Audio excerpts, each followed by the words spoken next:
Serangan militer Amerika Serikat ke Venezuela menjadi bahan kajian serius bagi China.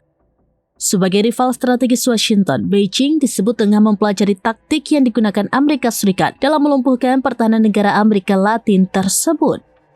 Sejumlah analis militer China menilai sistem pertahanan udara Venezuela memiliki banyak kelemahan dan dinilai lamban dalam merespon serangan. Kondisi itu menjadi pelajaran penting bagi China untuk memperkuat sistem pertahanannya sendiri.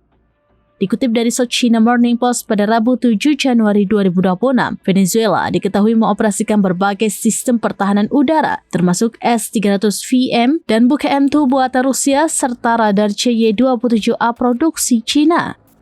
Namun, seluruh sistem tersebut dilaporkan berhasil dilumpuhkan melalui serangan cyber dan peperangan elektronik canggih yang dilakukan pasukan Amerika Serikat.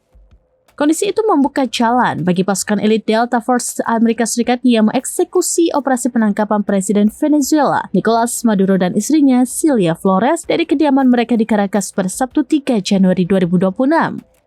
Pemerintah Amerika Serikat mengklaim mengerahkan lebih dari 150 unit pesawat tempur, pengebom, dan pesawat pengintai ke wilayah udara Venezuela.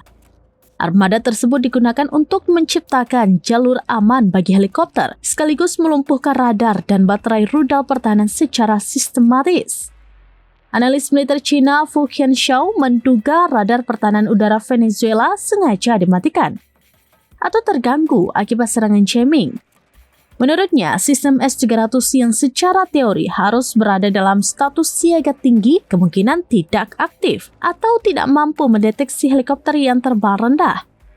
Helikopter Amerika Serikat disebut hanya terbang sekitar 30 meter di atas permukaan laut sehingga sulit terdeteksi oleh radar pertahanan konvensional. Venezuela juga mengoperasikan radar CY-27A buatan China yang diklaim tahan gangguan dan bersifat portable. Namun Fu menilai radar tersebut tidak terhubung langsung dengan sistem peluncur rudal dan berpotensi kesulitan mendeteksi target di medan kompleks seperti wilayah perkotaan Caracas. Meski menilai operasi Amerika Serikat kali ini tidak sepenuhnya menghadirkan taktik baru, Fu menegaskan tetap ada pelajaran strategis bagi Beijing. Pandangan serupa disampaikan Li Wei, pakar anti-terorisme dari Institut Hubungan Internasional Kontemporer China. Ia menilai meski sistem keamanan dalam negeri China relatif ketat, kewaspadaan tetap harus ditingkatkan menghadapi ancaman modern.